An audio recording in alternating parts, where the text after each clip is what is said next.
জায়গা চাইনা দেন, জনগণের সাক্ষী শিষ্টিয়া দিব, বিচার করব। কারণ আপনারা এরকম সবাই এরকম পায়, প্রত্যেকটা বাচ্চা এরকম হইতাছে।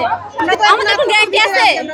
আমাদের কোনো গ্যারান্টি আছে? আমাদের সন্তান আছে, আমার বোন আছে, আমার বাচ্চা আছে, আমাদের কোনো গ্যারান্টি আছে? আমাদের যদি শত্রু বাবা মার সাথে, সন্তানের সাথে কিছু শত্রু, এটা তো বুঝতেছি না আমি। তো এটা তো মনে করেন মহিলার জিজ্ঞাসা করা হয়েছে, মহিলা এক কথাই বলে যে আমার ঘুমের ওষুধ খাওয়ানো হয়েছে, বাস আমি ঘুম থেকে উঠছি, উঠে দেখি যে আমার হাজবেন্ড এই কাজ করছে। আর পুলিশে বলতেছে যে না, একবারে আপনার মনে করেন উনি গেট খুলছে, উনি দরজা খুলে পরে মনে করেন ওনার দাঁড়ায় আছিল, উনি ছেড়ে দেন। 10 কথা এক কথা জনগণ দেখবো, বাস শেষ।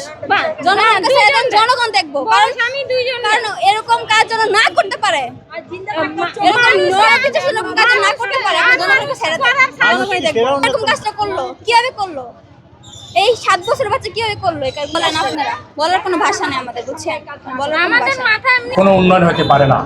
এই রাষ্ট্রে কোনো গণতান্ত্রিক ব্যবস্থা আছে, মানুষের জীবনমানের কোনো নিরাপত্তা আছে, এটা আমাদের চোখে পড়ছে না।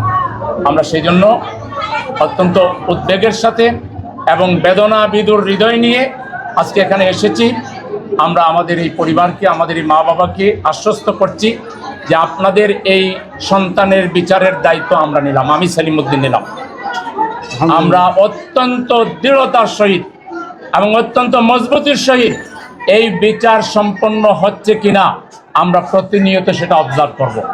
আমরা আমাদের মিডিয়ার বন্ধুদেরকে বলবো, এই খুনের বিরুদ্ধে আপনারা একটু আমাদেরকে সহযোগিতা করেন, আপনারা সরকারকে সহযোগিতা করেন, আপনারা প্রতিনিয়ত রিপোর্ট করে এই যে মা বাবা আজকে কি অবস্থায় আছে, আপনারা যদি উপরে যেতে পারতেন তাইলে বুঝতে পারতেন তারা আজকে বাকরুদ্ধ, তাদের জীবনেরও যে কোনো ঘটনা ঘটে যেতে পারে।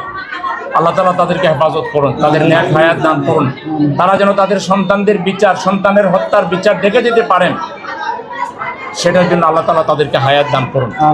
আর আল্লাহর কাছে দোয়া করি, আল্লাহ তুমি এই জালিম অধ্যুষিত এই সমাজকে পুত পবিত্র করার জন্য সঠিক নেতৃত্ব এই সমাজে কায়েম করে দাও।